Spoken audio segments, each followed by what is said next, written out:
ውድ የኢትዮ ሜዳ ቤተሰቦች የምርጥ ገጾች ዝግጅታችን ተጀምሯል። ዛሬም በምርጥ ገጾች ዝግጅታችን ሌተናል ኮሎኔል ብርሃኑ ባየ ያልታሰበው የሕይወቴ ፈታኝ ጉዞና የኢትዮጵያ አብዮት ተሳትፎዬ በሚል ርዕስ ካሳተሙት መጽሐፋቸው የመረጥንላችሁን ታሪክ እናቀርብላችኋለን።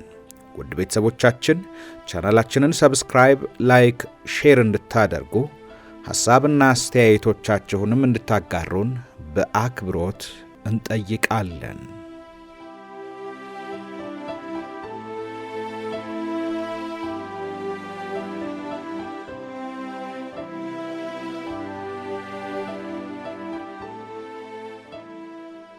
የአብዮቱ ሰለባ አብዮታውያን። በደርግ አባላት መካከል መቃቃር መፈጠር።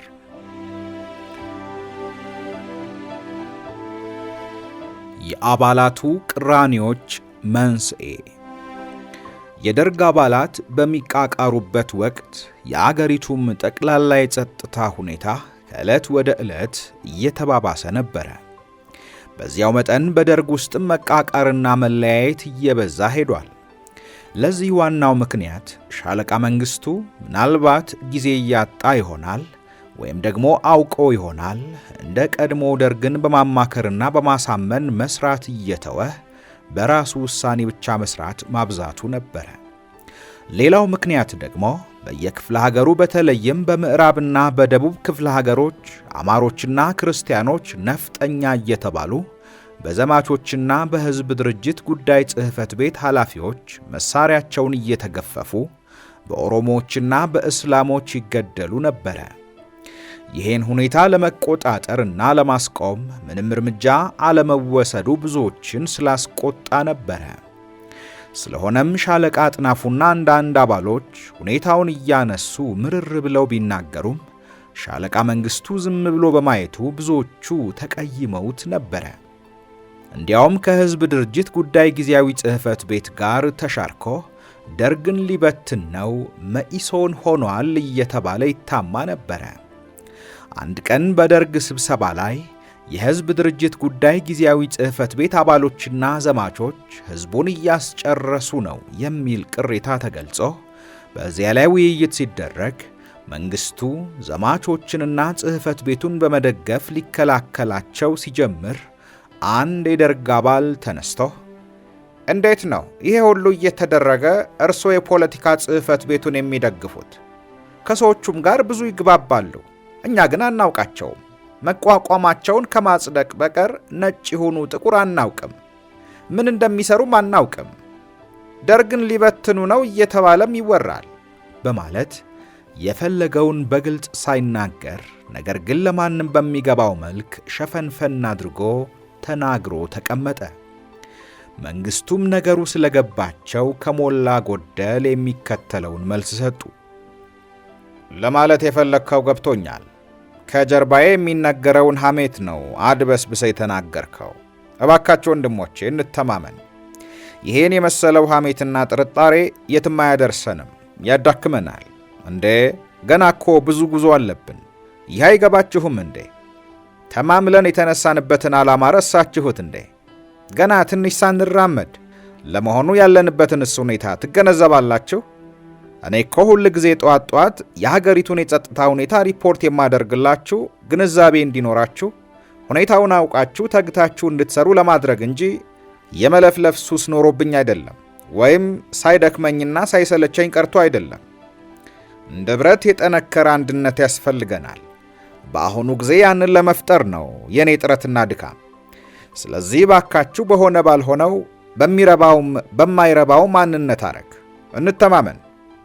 እነዚህ ልጆች እኛው ነን ከያሉበት ፈልገን ለቅመን ያመጣናቸው። አብረን ሁላችንም እዚህ አንድ ላይ ወስነን እኛው ነን የፈጠርናቸው። ታዲያ መንግስቱ ኃይለማርያም እነሱን ተለማምጦ በእነሱ ተሹሞ ይከዳል ብላችሁ ታስባላችሁ? እንዴት ሊሆን ይችላል? የነ ኃይሌ ፊዳ ተሿሚ ልሆን? ትናንት እኔው ፈጥሬያቸው። በጣም ነው የሚያሳዝነው። ቅረቧቸው፣ ተዋውቋቸው፣ አበረታቷቸው አላልኩም? በስብሰባ ላይ ታዲያ ማን ነው እስቲ ሊቀርባቸውና ሊያበረታታቸው የሞከረ? ለምን በራሳችሁ አትተማመኑ? የሰራችሁት ሥራ እኮ ሁሉም እኮ የሚያኮራ ነው፣ የሚያሳፍር አይደለም። ስለዚህ እናንተ እምቢ ስላላችሁ እኔ ለመርዳትና ለማበረታታት ነው የምቀርባቸው፣ ሌላ ጥርጣሬ እንዳያድርባቸው አለና ድንገት ሳቀ፣ ነገሩ አስገርሞት። ከዚህ በኋላ ምንም እንኳ ብዙዎቹ ጥርጣሬያቸው ቢወገድላቸውም ጥቂቶች ግን ያለውን አላመኑትም። በዚህ ላይ አምባገነን ሆነ በማለት ጠልተውታል። በእርግጥ እሱም የአምባገነንነት ዝንባሌ እያሳየ መጥቷል። ታዲያ በእርሱ ላይ ጥርጣሬ ያደረባቸው ሻለቃ ሲሳይ፣ የመቶ አለቃ በእውቀቱ ካሳ፣ የመቶ አለቃ ስለሺ በየነና ሻምበል ኪሮስ አለማየሁ ከጥላቻም አልፈው ሊቋቋሙትና ሊያስወግዱት ይፈልጉ ነበረ። ነገር ግን ዘዴው አልታያቸው አለ። በተለይ ደግሞ ሰውየው አደገኛ ስለሆነ እንዳይደርስባቸው በጥንቃቄ ነበር የሚንቀሳቀሱት። በማኪያቬሊ አስተሳሰብ እየተጠቀመ አንዱን በማቅረብ ሌላውን በማራቅ ተሰሚነት ባላቸው የደርግ አባላት መካከል ፉክክር እንዲፈጠርና እንዳይተባበሩ ለማድረግ የሚሞክር ይመስል ነበረ። በዚህ ሁኔታ ለእርሱ በጣም ቅርብ የነበረውን ሻለቃ ሲሳይን ገሸሽ አድርጎት ሻምበል አለማየሁን አስጠግቶ ዋና የቅርብ አማካሪ አድርጎታል።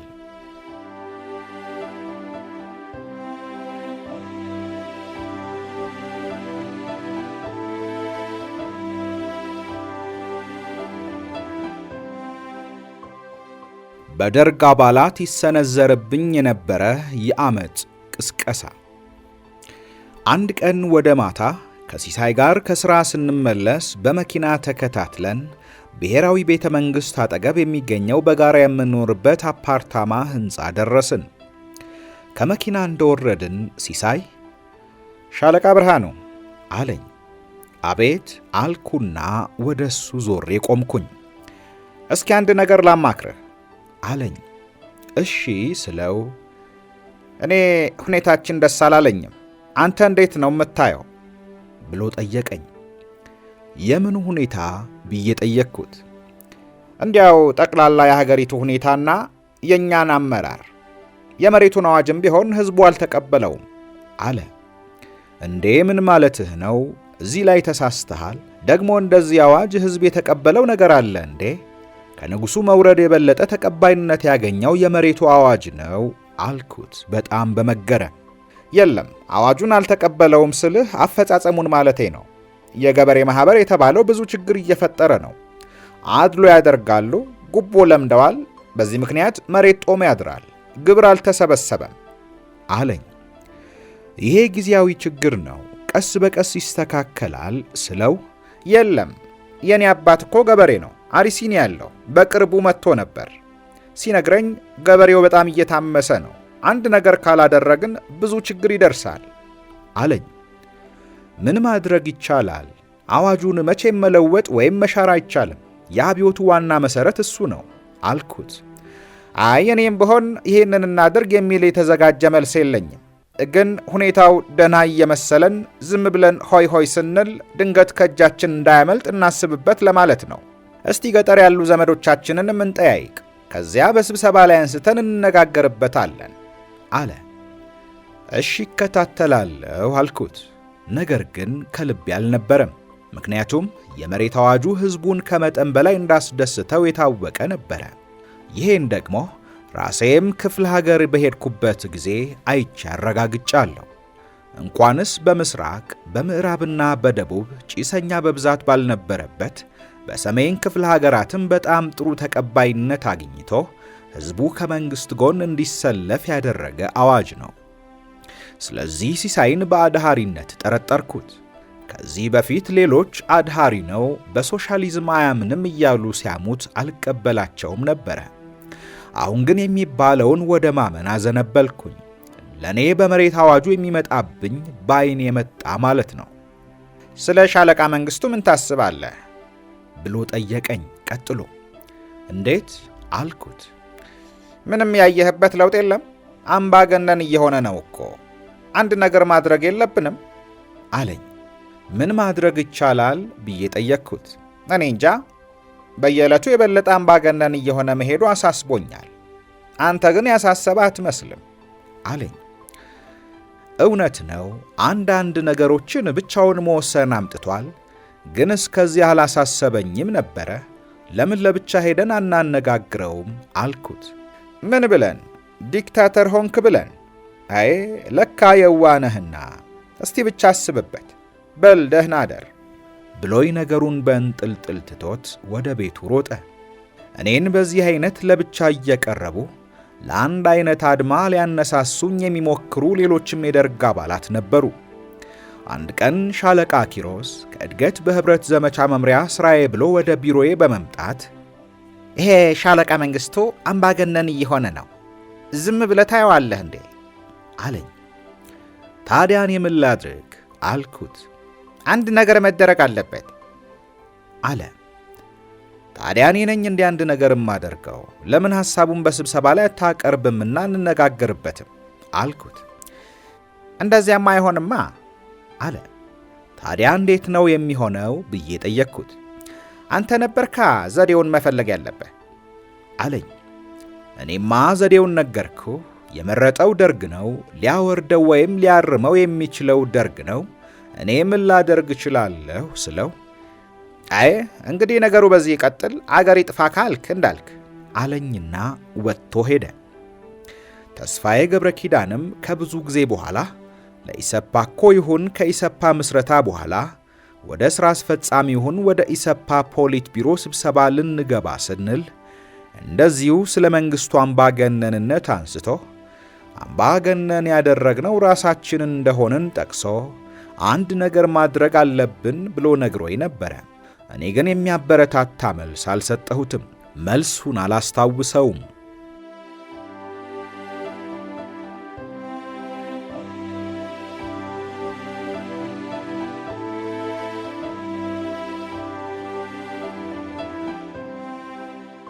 እኔ የመንግሥቱን የአምባገነንነት አዝማሚያ የተመለከትኩት ቢሆንም እንዲያውም ጉዳዩ ያሳሰበኝ ቢሆንም ስለ መፍትሔው አስቤበት አላውቅም ነበረ። በደርግ ስብሰባ ላይ ጉዳዩ ቢነሳም ኖሮ እንኳ ምናልባት ትንሽ ይወቀስ እንደሆን እንጂ ከሱ የተሻለ መሪ አለ ተብሎ ስለማይታመን ይሻራል የሚል ግምት አልነበረኝም። በዚህ ላይ ሰውየው አደገኛ ስለሆነ ቢሻርም እንኳ ጥቂቶችን አሳድሞ የሚቃወሙትን አጥፍቶ ተመልሶ ወደ ስልጣን ሊመጣ ይችላል። አሁን እነ ሲሳይና እነ ኪሮስ እኔን በተናጠል የሚቀሰቅሱኝ ጉዳዩን በስርዓት በስብሰባ ላይ ከማንሳት ይልቅ በአንድ አይነት አድማ መንግስቱን ለማስወገድ እኔ አድማውን እንድመራ ወይም ግንባር ቀደም ተባባሪ እንድሆን ለማድረግ መሆኑ ገብቶኛል። እኔ ደግሞ በተፈጥሮ የምቃወመውን ነገር በግልጽ መቃወም እንጂ በስውር ማደም አልወድም። ብፈልግም አይሆንልኝም። ስውር አድማ ተሰጦዬ አይደለም። አድማ ውሸት፣ ድብብቆሽ፣ ማታለል፣ ማስመሰል፣ መካካድና የመሳሰሉትን ለእኔ ጠባይ ባዕድ የሆኑ ነገሮችን ይጠይቃል። እኔ ደግሞ ይሄንን ማድረግ ስለማልችል ብሞክረው እንኳን በቀላሉ እንደምጋለጥ አልጠራጠርም። ስለዚህ የመንግሥቱ አምባገነንነት ጉዳይ በስብሰባ ላይ ከተነሳ እዚያው ላይ ስሜቴን በመግለጽ ለመናገር ዝግጁ ነበርኩኝ። ከመንግሥቱ ጀርባ ለማደም ብዙ ነገር በቅን ልቦና ስንመካከርና ስንሰራ ኖረን አሁን ከጀርባው በሱ ላይ ከሌሎች ጋር ለማደም ፈጽሞ በሐሳቤ የሚመጣ ነገር አይደለም። ሌላው ቀርቶ በስብሰባው ላይ እንክሰሰው የሚል ምክክር ቢኖር እንኳ ይህንን ከክህደት ስለምቆጥረው አልተባበርም ነበረ። ስለዚህም ለምን እኔን ከመጨቅጨቅ ራሳቸው ጉዳዩን በስብሰባ ላይ አያነሱትም? እኔን ለማጋፈጥ ነው የሚል ጥያቄ በአእምሮዬ ይጉላላ ጀመረ። ምናልባትም በሚስጥር በአድማ መልክ መንግሥቱን ለማስወገድ አቅደው እንድተባበርላቸው ለማድረግ ይሆናል በዚህ መልክ የቀረቡኝ። ስለዚህ መንግሥቱ ቢወገድ የምተካው እኔ እንደሆንኩ በተዘዋዋሪ መንገድ በመጠቆም የሥልጣን ፍላጎት እንዲነሳሳብኝ ለማድረግ መሞከራቸው ይሆናል። ይህንንም ካነጋገራቸው ተገንዝቤያለሁ። ግን እኔ የሥልጣን ፍላጎት ስለሌለኝና አቅሜን የተሰጠኝ ልክ ስለማውቅ ስሜት አልሰጠኝም። የሰውን ጠባይ ደግሞ ከእጩ መኮንንነቴ ጀምሮ ባሳለፍኩት ሕይወት ባጋጠሙኝ ሁኔታዎች ጥሩ አድርጌ ተገንዝቤያለሁ። ቀደም ቀደም ደፈር ደፈር የሚለውን ገፋፍቶ አደገኛ የሆነውን ሥራ እንዲጋፈጡ ካደረጉ በኋላ አደጋው ተወግዶ ደህና ሁኔታ ሲፈጠር ገለል ወይም ገሸሽ ማድረግ የተለመደ የብዙዎች ጠባይ ነበረ። ሌላውን መሳሪያ አድርጎ በመጠቀም ለራስ መታገል፣ ይሄ ሁኔታ በደርግ ውስጥ እንኳን ደጋግሞ አጋጥሞኛል። ስለ ሁለቱ ሰዎች ስለ ሻለቃ ሲሳይና ስለ ሻለቃ ኪሮስ አቀራረብ ሳሰላስል በሰሞኑ ደግሞ ሌሎች ሰዎች በተመሳሳይ ሁኔታ ቀረቡኝ። አንድ ቀን ጠዋት የመቶ አለቃ በእውቀቱ ካሳ ወደ ቢሮ የመጥቶ ልክ የሻለቃ ኪሮስን አይነት ጥያቄ አቀረበልኝ። ጥያቄው ከኪሮስ ጥያቄ የሚለይበት ነገር ቢኖር ትንሽ ብልግና የታከለበት መሆኑና አነጋገሩ ስሜታዊ መሆኑ ነበረ። ይሄ ባሪያ አገር ሲያጠፋ ዝም ብለህ ታየዋለህ አለ በቁጣ ጭምር። ማንን ማለትህ ነው አልኩት። አሁን ማንን ማለቴ ጠፍቶ ነው? በመካከላችን አንድ ባሪያ ብቻ ነው ያለው። አገር የሚያጠፋውም ክርስቲያኑንና አማራውን የሚያስጨፈጭፈውም አንድ ሰው ብቻ ነው። እሱንም ታውቀዋለህ አለኝ።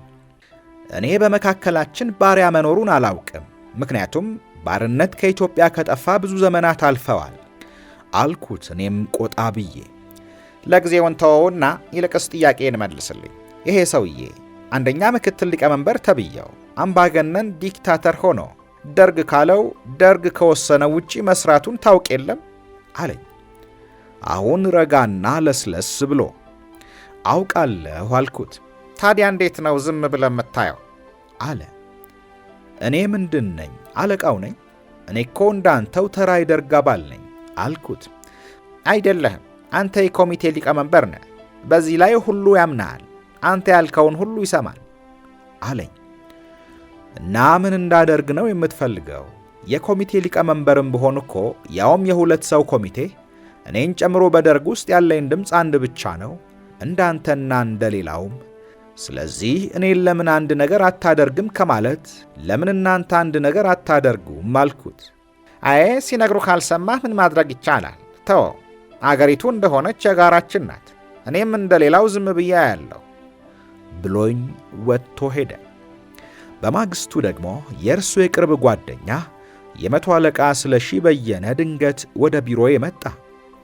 ከስለሺ ጋር በስብሰባ ላይና ውጭ ካልተገናኘን በስተቀር ቢሮዬ ስለማይመጣ እንግዳ ነገር ነበረ።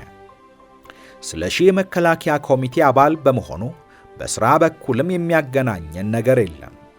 በዚህ ላይ ስለሺ ገና ወጣት፣ ትኩስና ግንፍል ጀብደኛ ቢጤ በመሆኑ በጠባይም አንመሳሰልም። ስለሺ ወደ ቢሮ የመጣበትን ምክንያት መገመት አላቃተኝ። ይልቁንም ሌሎቹ ተመካክረው እንደላኩት ገምቻለሁ። እንዴት ነው አገር ሲጠፋ ሲወድም ይሄ ባሪያ አገሪቱን መቀመቅ ሲከታት ሕዝብ ሲያስጨርስ ዝም ብለህ የምታየው ብሎ በጥያቄ ጀመረ።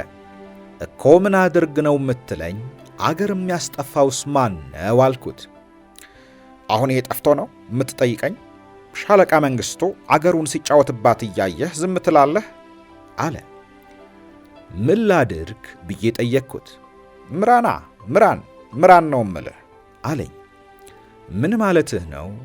እነማንን ነው እምመራው? ደርግ እንደሆን መሪዎቹን መርጧል እና እኔ ሳልመረጥ እንዴት ልመራ እችላለሁ አልኩት። ከፈለክ ትችላለህ አለኝ። እንዴት አድርጌ ሳልመረጥ? አዎ አለ። ኩዴታ አካሄድ ነው የምትለኝ ብዬ ጠየቅኩት። ስሙን ምንም በለው ብቻ ምራን አለኝ። የምትለው ሁሉ ምንም አልገባኝም አልኩት። ስላልፈለክ ነው እንጂ ሳይገባህ ቀርቶ አይደለም። እንግዲህ ይጫወትባት በሀገሪቱ። የሀገሪቱ መውደቅ፣ የሕዝብ መፈጀት ካልቆጨህ ምንም ማድረግ አይቻልም ብሎኝ ወጥቶ ሄደ። ይሄን ሁሉ ለማንም አልተናገርኩም፣ ምክንያቱም ማሳበቅ ጠባዬ አይደለም። ይህንን የመሰለው ሥራ የደህንነቱ ክፍል ኃላፊነት ነው። እኔ ደግሞ ከምጠላቸው ሥራዎች አንዱ የመረጃ ሥራ ነው። ሌላው የፓርቲ ሥራ ድርጅታዊ ምናምን የሚሉት ነው።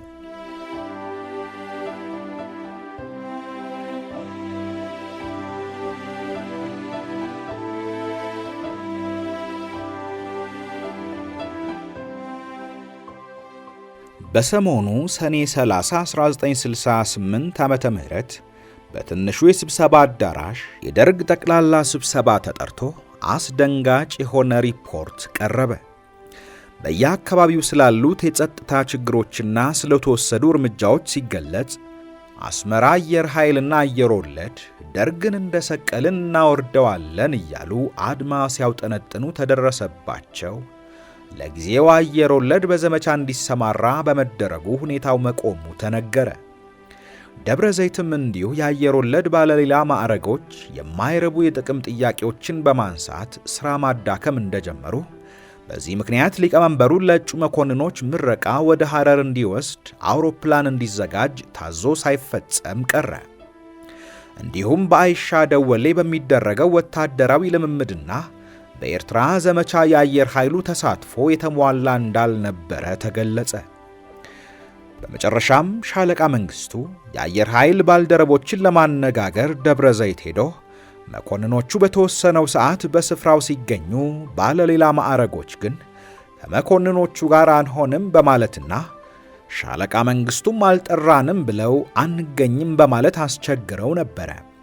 እርምጃ እንዲወሰድባቸው ትዕዛዝ ሲሰጥ እሺ ብለው መገኘታቸውና ከዚያ በኋላ ውይይቱ በተሳካ ሁኔታ መካሄዱ በሻለቃ መንግስቱ ተነገረ።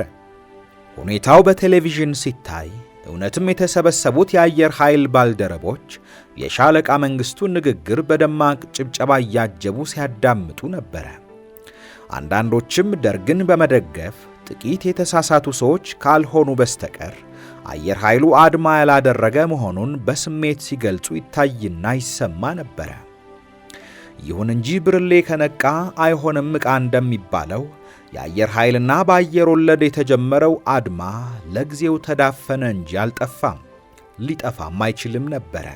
ይሄ አይነቱ በሽታ ሰንኮፉ ወጥቶ እስካልተጣለ ድረስ አይሽርም፣ አይድንም፣ እየቆየ ማገርሸቱም አይቀርም።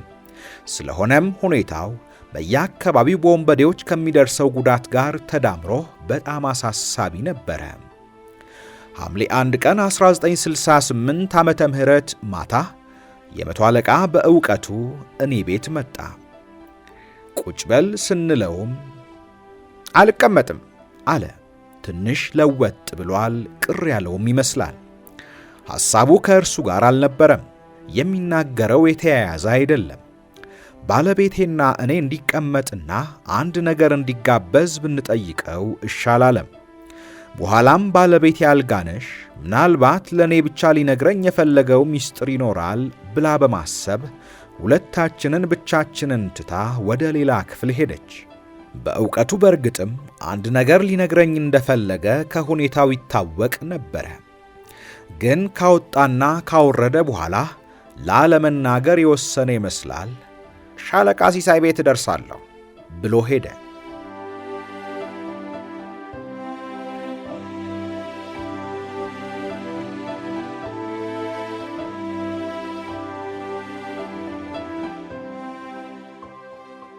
የሻለቃ ሲሳይ መወንጀል፣ የመቶ አለቃ በእውቀቱና የመቶ አለቃ ስለሺ መሸፈት። ሐምሌ 3 1968 ዓመተ ምህረት ጠዋት ስብሰባ ተጠርቶ ዱብዳ የሆነ አስደንጋጭ ሪፖርት ቀረበ። ሪፖርቱን ያቀረበው መንግስቱ ነበረ። ሊቀመንበሩ ለመግቢያ ያክል ብቻ ስብሰባውን ከፍተው እሱን ጋበዙት። እሱም ከሞላ ጎደል እንደሚከተለው ተናገረ። ወንድሞቼ፣ እኔ መቼም ዕጣ የሆነው በየዕለቱ መርዶ ነጋሪ ሆኛለሁ።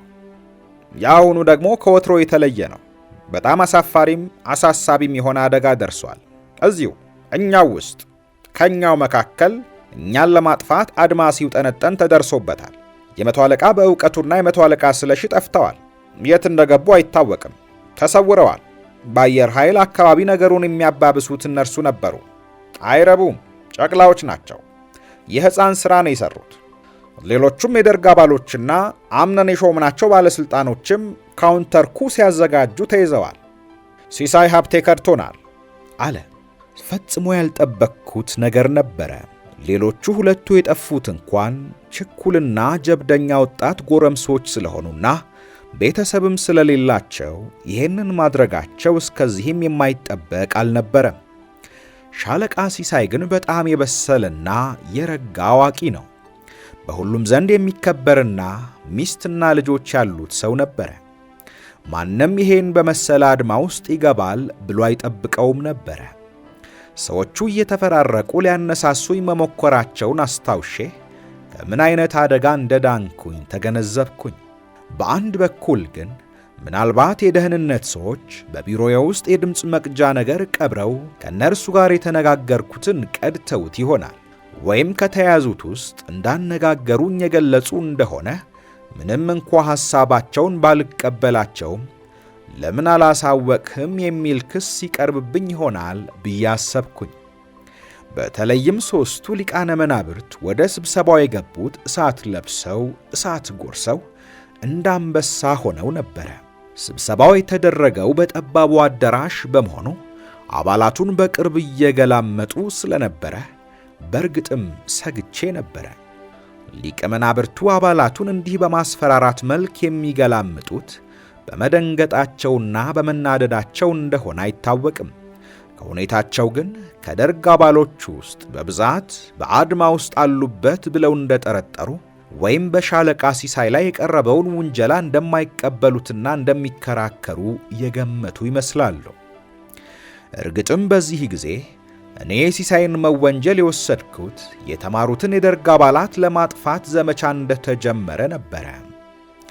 አለዚያ ስለ ውንጀላው በቂ ማስረጃ ካለ ሊቃነ መናብርቱ ለምን እንደዚህ እንደሚሆኑና አባላቱን እንደሚያስፈራሩ ሊገባኝ አልቻለም ነበረ። እንደ ሁኔታቸው የደርግ አባላት እነሱ የሚሉትን ወይም ወደዱም ጠሉም አሜን ብለው እንዲቀበሉ እንጂ በጉዳዩ ላይ ክርክር እንዲነሳ አይፈልጉም። መንግስቱ በተለይ በሚናገርበት ጊዜ እኔንና ሌሎችንም የተማሩ መኮንኖችን ደጋግሞ ያፈጥብን ነበረ። ስለ ሲሳይ ሲናገርም ባለማስትሬት ዲግሪ መሆኑንም በማንሳት ለማንቋሸሽና የተማሩ መኮንኖችንም አንገታቸውን ለማስደፋት ሞክሯል። እኔ ስለነ በእውቀቱ መጥፋት ስሰማ በእውቀቱ ከ2 ቀን በፊት ቤቴ መጥቶ አንድ ነገር ሊነግረኝ እያቅማማ ሳይነግረኝ መሄዱን አስታወስኩኝ። ምናልባት ስለ መጥፋቱ ሊነግረኝ እንዳቅማማ ገምቼ ስላልነገረኝ ደስ ብሎኝ ነበረ። ምክንያቱም ተናግሬ ባሲዘው ሲያምነኝ መክዳት ነው። ባልናገር ደግሞ በእውቀቱ ቢያዝና ሲመረመር ለእኔ ነገረኝ መሆኑን ቢናዘዝ ያለ ጥርጥር እኔም አባሪ ተባባሪ ተብዬ ብርቱ ቅጣት ይደርስብኛል። ብቻ ይሄም ሁሉ ሆኖ ቢነግረኝ ኖሮ አልናገርም ነበረ። ምክንያቱም አምኖ የነገረኝን ማውጣቱ የበለጠ ክህደት ይሆናል። መንግስቱ በመቀጠል ሲሳይ ከአንዳንድ ምሁራን ጋር ሆኖ ሲተበትብ ነው የተያዘው። ጄኔራል ጌታቸው ናደውም አሉበት። እኛ ኤርትራ እየሄደ ሰላም የሚገኝበትን ሁኔታ እንዲፈልግ ከተቻለም ከተገንጣዮች ጋር እየተላላከና እየተጻጻፈ ወደ ሰላም የሚመለሱበትን ድርድር የሚጀምርበትን መንገድ እንዲያመቻች አምነን ላክ ነው። እሱ ከአድሃሪያን ከነ ጄኔራል ጌታቸው ጋር እዚያ እየሄደ ጊዜውን የሚያጠፋው አድማ በመጎንጎን ነበር ሲል በዚያኑ ዕለት ጠዋት ጄኔራል ጌታቸውን ከሲሳይ ጋር በሲሳይ ቢሮ አግኝቻቸው ሁኔታቸው ተለውጦብኝ ስለነበረ ያ ትዝ አለኝ። በቁማቸው ከሲሳይ ጋር ሲነጋገሩ ነበር የደረስኩት። ሰላምታ ከተለዋወጥን በኋላ ስለዚህ ጦር አንድ ነገር አታደርጉም እናንተ በተለይ ኤርትራ ስላለው ጦር ብለው ጠየቁኝ። ምን እናድርግ ብዬ መልሼ ጠየቅኳቸው። ወመኔውን ሁሉ እኮ ነው ለቃቅማችሁ የላካችሁብኝ። ታዲያ በዚህ ጦር ነው ተገንጣይ የሚደመሰሰው? ለናንተ ከአሁን በፊትም ገና እዚያ ተሹሜ እንደሄድኩ አረፈሻዋን የላካችሁልኝ ጊዜ ሁኔታውን በዝርዝር አስረድቻለሁ። ለሌሎችም እዚሁ ድረስ መጥቼ ወትውቻለሁ። ግን ሁሉም ሰምቶ ዝምን ያለው አሉ። እኔ እንደተመለስኩ ሪፖርት አቅርቤያለሁ። ደግሞም ከዚያ ወዲህ ብዙ የሰለጠነ ጦር ተልኳል። ለማንኛውም ይሄን የመሰለውን ጉዳይ የሚከታተሉ የመከላከያ ኮሚቴ ስለሆነ ከነርሱ ጋር ቢነጋገሩበት ይሻላል አልኳቸው። አዎ አንዳችሁ በአንዳችሁ እያመካኛችሁ ዝም በሉ፣ you will have it አሉ በእንግሊዘኛ። ከጎናችሁ ታገኙታላችሁ ማለታቸው ነው። በጣም ነው የደነቀኝ። በተለይ ድፍረታቸው። ታዲያ በዚያን ጊዜ እኚህ ሰውዬ በአየር ወለዱ እንቅስቃሴ ያሉበት እንዴ? ምን እንዲህ ልብ ሰጣቸው ብዬ ጠርጥሬ ነበረ። ሲሳይ ግን እሳቸው ያን ያክል ሲደነፉ ምንም አልመለሰላቸውም ነበረ። እንዲያውም ፈገግ በማለት እሳቸው ያሉትን እንደሚደግፍ በገጽታው ያሳይ ነበረ።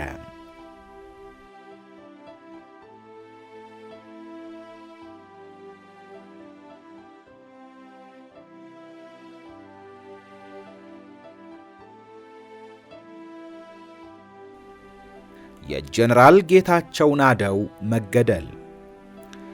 ጀነራል ጌታቸው እንዲያዙ ትዕዛዝ ተሰጥቶ የተላኩት ወታደሮች ወደ ቤታቸው ሄደው ሲጠሯቸው 2 ወታደሮች አቁስለው ተገድለዋል አለ መንግስቱ።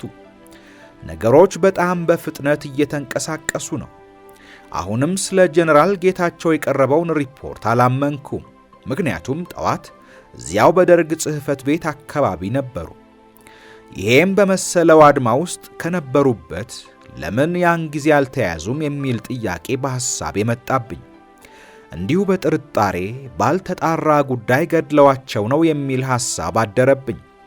ከዚህ በኋላ ሊቃነ መናብርቱ ጉዳዩ በሚገባ ተጣርቶ የሚቀርብ መሆኑን ገልጸው በመጡበት ሁኔታ እንደወጡ እንደተፈናጠሩ ተከታትለው ወጥተው ሄዱ። ወዲያውም ሻለቃ ኪሮስ ተይዟል የሚል ጭምጭምታ ተሰማ።